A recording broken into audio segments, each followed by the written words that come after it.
what it was like for me to contemplate getting up to make a speech with Roderick Spode on one side of me and Watkin Bassett on the other. Well, Roderick Spode has loved Madeline since she was, well, so high. Oh, yes? Yeah, but he doesn't want to marry her, you see. He looks upon himself as a man of destiny and feels that marriage would interfere with his mission. What do you mean, his mission? Well, that fascist crew we saw just now. The Black Shorts. He's the founder. Anyway, yesterday, I placed my problem before Jeeves. That man is a marvel, Bertie. Well, what did you advise, Jeeves? I approached the matter from a psychological angle, sir. It occurred to me that we do not fear those whom we despise. The tactic, therefore, is to cultivate a lofty contempt for those who are about to listen to one. Yes, but how? Quite simply, sir, one fills one's mind with scornful thoughts of them. One must never cease to remind oneself that we once saw Robinson arraigned before magistrates for travelling first class on a second-class ticket, and so on, sir. Robinson will have lost his sting. You dominate him. Sounds all very well in theory, Jeeves, but does it work in practice, one asks oneself? Like a dream! You saw me just now with Spode. The moment Jeeves spoke those words, I settled down to think of all the things about Roderick Spode and Sir Watkin Bassett which exposed them to the just contempt of their fellow men. Like the fact that Spode's moustache looks as if someone's just squashed a fly on his upper lip. No, in fact, Jeeves, I went one better. Indeed, sir? Yeah. Just so I wouldn't forget anything, I wrote it all down in a notebook. You wrote it down, sir? Yeah, in a little notebook. Where do you keep it? In my back pocket. Here it is. Funny. Must have dropped it somewhere. Dropped it? Yes, but it's all right. I can remember every word.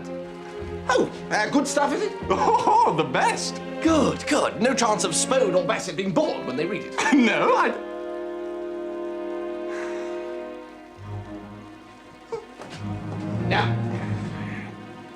Now, Gussie, stop. I've got to get out. When's the next Calm train? down. Think, Gussie. Is there anywhere you may have dropped it? I can't think. How can I think? Is there anywhere you may have dropped it? No. Oh. Well, I had it in my trouser pocket when I was playing tennis this morning. Who are you playing with? Stephanie. We need more chairs, Butterfield. There are 400 guests, remember? Yes. Move those tables to the corner and fetch the remainder from the stage. Also, Stiffy. Hello, Bertie. Isn't it exciting? Oh, yes, indeed, yes.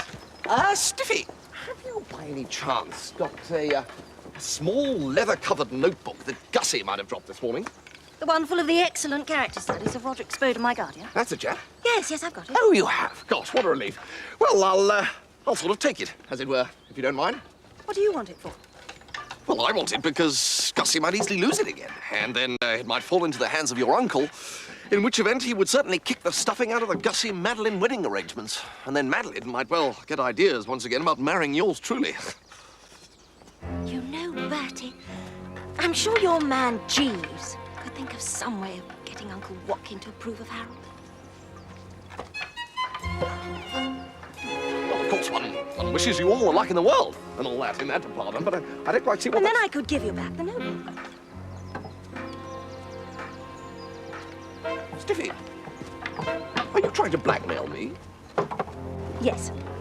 Excuse me, Bertie. Come along. You should have finished that by now. You still haven't built the rostrum of the band. There must be some way of getting Stiffy and Stinker under starter's orders without old Sir Watkin registering an objection. Sir Watkin is not a man easily persuaded, sir. Yeah. What is it, Jeeves? There are some curious objects in the wardrobe, sir. Curious objects? They're handkerchiefs, Jeeves, handkerchiefs. I think not, sir. They appear to have writing on them. Oh, come now, Jeeves. I bought a couple of dozen of them the other day and they offered to put my initials on. See, BWW. I see, sir. With what purpose in mind, sir? Well, I just think they look dashed smart. Do you, sir? Yes, Jeeves, I do. Anyway, to return to the problem at hand, I told Gussie that Stiffy wouldn't give his notebook back, and he got a sort of a wild look in his eye. I'm only worried that he might do something rash and upset the apple cart. Shall I lay out one of your novelty handkerchiefs for you today, sir? Oh, come off it, Jeeves. Everyone wears things with initials on them nowadays. I thought practice was restricted to those who were in danger of forgetting their names, sir. You know, Jeeves, there was a very odd atmosphere at dinner last night. Perhaps best described as dour. I was never under the impression that Totley Towers had a reputation for prandial jocundity, sir. Oh, true, Jeeves, true, but the atmosphere was even less than usually jocund. Mr. Finknottle was presumably worrying about his notebook, sir. Mr. Finknottle did not turn up for dinner at all, Jeeves. Indeed, sir. And Roderick Spode didn't look too happy either. Now I have grisly premonitions about Spode, Jeeves. The trouble is, I've forgotten that jolly useful word you unearthed for me. Sir? And the one about some scandal in Spode's past that always reduces him to a quivering mass of apology. I have a feeling I may need it. You are referring, I think, sir, to Eulalie. Eulalie, that's it, yes. I wish you could tell me what the word meant, Jeeves. I mean, I've no complaints. It's undoubtedly been successful in the past, but it's rather like holding up a bank and not knowing whether your gun is loaded or not. I fear I am not at liberty to elucidate, sir. You may rest assured, however, that the weapon is loaded. The other really odd thing about last night was Madeline's attitude. Her eyes were distinctly swivelling in my direction, and she said she wants to meet me in the library this morning. Oh, Bertie, I wish I was dead. It's all over. What is? Me and Madeline, we're finished. What? What have you been doing to her? It wasn't me, it was her. You know you told me Stephanie wouldn't give up the notebook. Yes. Well, I took her a newt. You took her a newt. I thought it might soften her up. You thought a newt might soften her up? Yes. It didn't, though. Anyway, I was struggling with her on the bed, and then the door... Wait a minute. And Madeline came in. That's the whole story.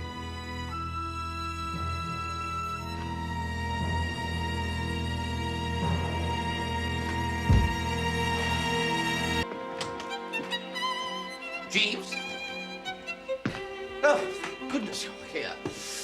Madeline is going to tell her father that we're engaged. It was perhaps only to be expected, sir. What am I going to do, Jeeves? It occurs to me to wonder, sir, that if Miss Bassett were to see for herself the contents of Mr. Finknottle's notebook, it might lend credence to his story of how he came to be grappling with Miss Bing in her bedroom. Well, I didn't mind, Jeeves, but the blasted stiffy won't hand it over. I say, Jeeves, I've just had a thought. Do you know Stiffy's room? Yes, sir.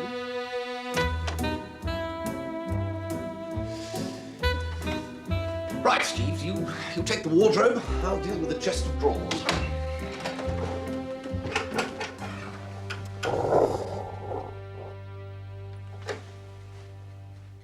Jeeves? Sir? Did you speak, Jeeves? No, sir.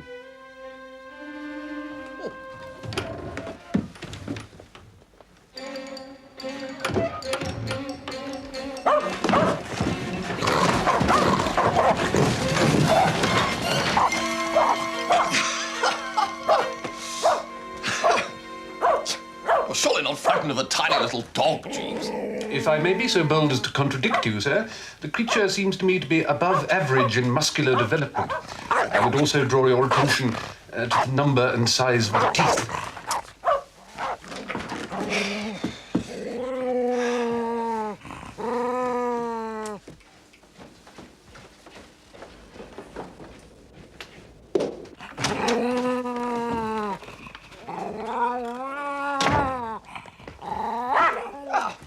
What ho, Stiffy? I expect you're surprised to see us here. No, I'm not. You've been looking for that notebook, I suppose. Why, yes, we have. Though we hadn't really got started, we were somewhat impeded by the bow wow. He took our entrance in the wrong spirit, didn't he, Jeeves? Indeed he did, sir. A fine watchdog, miss. Yes. Stiffy, would it be too much to ask you to attach a stout lead to the little fellow's collar, thus making the world safe for democracy? Yes, it would. Wouldn't you want to save the lives of two fellow creatures? No, I wouldn't. Not if they're men. I loathe all men. Oh, come now, Stiffy. Don't you come now, me, Bertie Wooster. Do you know what Harold said? No, I don't, Stiffy. I'd be most interested to learn, of course, wouldn't you, Jeeves? I burn with curiosity, sir.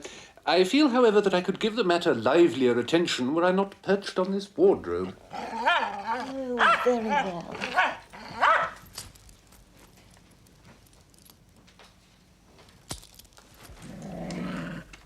I got to the rectory, and I went in, and after we'd talked of this and that for a while, I said, when are you going to pinch Eustace Oates' helmet for me, darling? Eustace, you mean the policeman? Yes. What? You can't ask respectable curates of the Church of England to go around stealing policemen's helmets. There you are, you see, you're all as bad. That's exactly what he said. So I said, oh, drawing myself up. In that case, our engagement is at an end. And he dropped a whole box of coloured slides from the Holy Land, and I came away. You can't mean this, Stiffy. I can. And I consider I've had a very lucky escape. If he's going to refuse me every little thing I ask, then I'm glad I found out in time.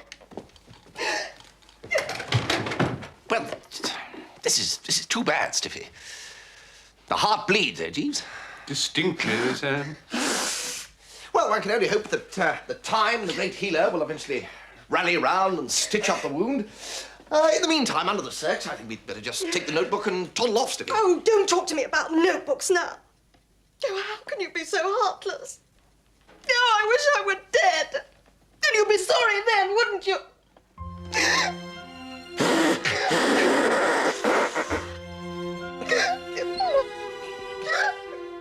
Look at them, Jeeves. I mean, only last evening, Miss Madeline Bassett lost the love of her life. Only an hour ago, Miss Slay-phanie Bing, too, was allegedly heartbroken.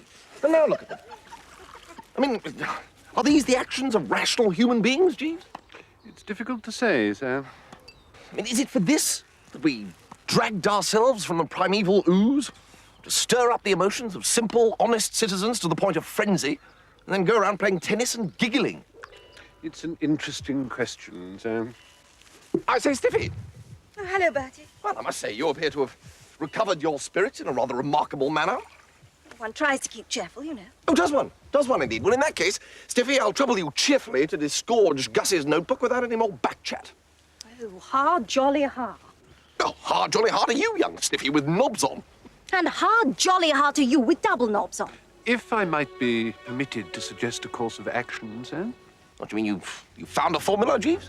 The idea I have, sir, is to take advantage of Sir Watkin Bassett's attitude to you.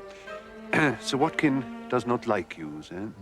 Well, I don't like him. No, sir, but he would consequently sustain a severe shock were you to inform him that you and Miss Bing were betrothed and anxious to be united in matrimonial bliss. He'd hit the ceiling. Exactly, miss. A very colourful piece of imagery. If you were then to assure your uncle that there was no truth in Mr. Worcester's statement, adding that you were in actual fact betrothed to Mr. Pinker, I think that the overwhelming relief he would feel at the news would lead him to look with a kindly eye on your betrothal to that gentleman. Why, Jeeves, that's marvellous. It couldn't fail.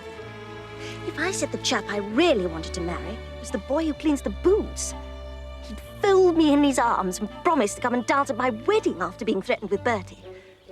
Jeeves, you really are the specific dream rabbit. Oh, really? Well, I'll take the notebook now, Stiffy. After you've seen Uncle Watkin. I have no intention whatever of seeing Uncle Watkin. Don't you like the scheme? Like a scheme? No, I don't. No. I consider the idea that Jeeves has advanced to mark the absolute zero in human goofiness. The book, Stiffy, if you please. I was rather asking myself if you might not take this attitude. Well, now you know the answer. I have. The book, if you please.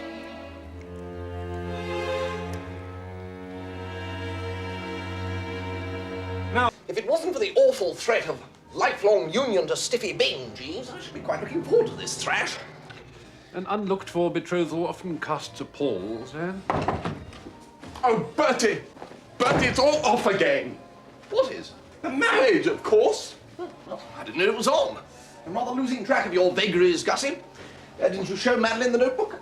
Yes, that was all right. Then I had a row with her father. Oh, and, what about? Well, I broke one of the tanks in my room and had to put a few newts in his bath. In his bath? He didn't like it. He pulled the plug out. And? Well, I ticked him off properly. Called him every name I could think of. In fact, I called him names I hadn't a notion I knew. And when I finally paused for breath, he forbade the banns and I gave him the notebook. You gave him the notebook? Yes, just as he was leaving. thought there might be some names in it which I've forgotten to call him. What's the matter, Bertie? Well, can't you see what you've done, you poor old chump? If old Bassett has read the contents of that notebook, then nothing will bring him round. I mean, words spoken in anger you might have got away with, but coldly considered opinions inscribed day by day in a notebook, well, that's another matter. Oh, my Lord. Jeeves, what shall I do? Am I to gather that Sir Watkin was about to bathe when he found your little creatures in his bath, sir? Oh, yes, I suppose so. He had his dressing gown on. It is possible, then, that Sir Watkin has not yet read the contents of the notebook, that he has set it aside as something to look forward to after he has completed his ablutions. By George, you are absolutely right. All you have to do, Gussie, is to nip into his room and pinch the notebook while he's in the bath. Then ho for the festivities, Jeeves. Well, I must say, Jeeves, if there's a dash to be cut tonight, your employer will be the one who is cutting it. I hope that Sir Watkin's announcement of your nuptials will in no way tarnish your enjoyment, sir. I was trying to blot that out of my memory, Jeeves. Is the prisoner not to be allowed a few brief moments of forgetfulness before execution takes place? I'm sorry, sir. It was thoughtless of me.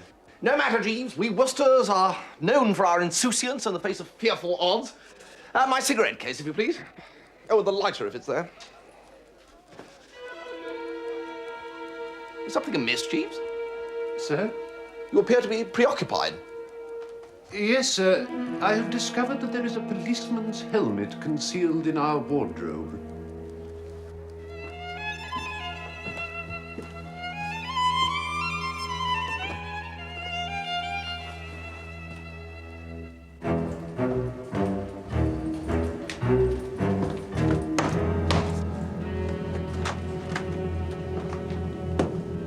Can I be of assistance? We have come for to search your room, my man.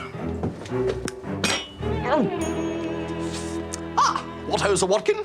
Kindly do not address me in that familiar way, Worcester. I happen to know that once again you yielded to the awful temptation to steal a policeman's helmet. Oh, rot. The constable and I have received specific information from an eyewitness. He will proceed, therefore, to search your room without delay. Very well. If that is the spirit in which you interpret your duties as a host, carry on. All I can say is don't count on me coming back here. Right.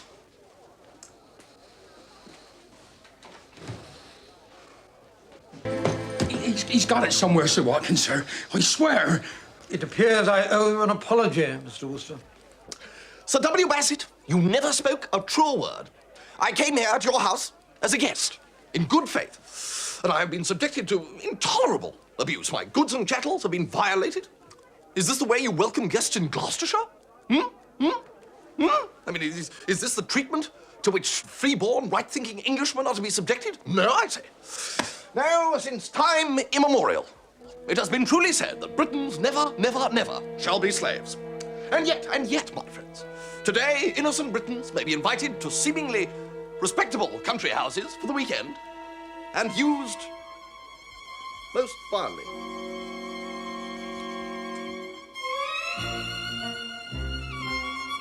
On the other hand, one mustn't take too harsh a view. There's a lot to be said on both sides, I'm sure. I arrest you, Bertram Worcester, on a charge of theft of police equipment, namely helmets, police constable, size 7 3/4, 1/2. I knew it!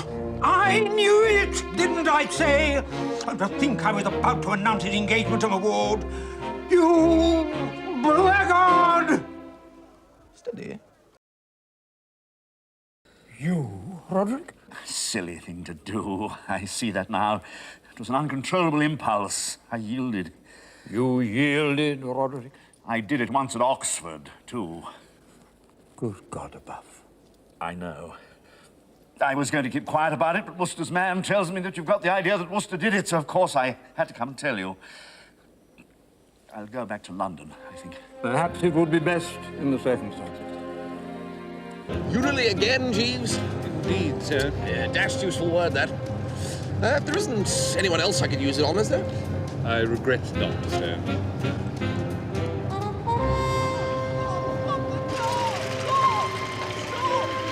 Bertie, Jeeves! Oh, it's a miracle! Thank heaven it's you! Oh, I'm absolutely pleased. I've been all night. Seeing that you have discovered part of the matter for yourself, I feel at liberty to disclose the rest of Mr. Spode's secret. Mr. Spode designs ladies' underclothing, sir. He has a considerable talent in that direction and has indulged it secretly for some years. He is the proprietor and founder of that emporium Eulalie Sirs that you chanced across. Good Lord. Well, no wonder he didn't want it to come out. No, sir. It would undoubtedly jeopardize his authority amongst his followers. Yes, you can't be a successful dictator and design women's underclothing. No, sir. One or the other, not both. Precisely, sir. You know, Jeeves, in spite of Roderick Spode's somewhat idiosyncratic ways, he's undoubtedly a severe menace to man and beast. I'm sure that is so, sir. You saved me from him, Jeeves. Instead of being beaten to a jelly by this maniac, I sit before you now the same perfectly formed fellow I was before. Jeeves, you may get rid of those handkerchiefs. I owe it to you. Thank you, sir. I destroyed them last night. Did you, by Jove? Well, very good then, Jeeves. Chin-chin. Your very good health, sir.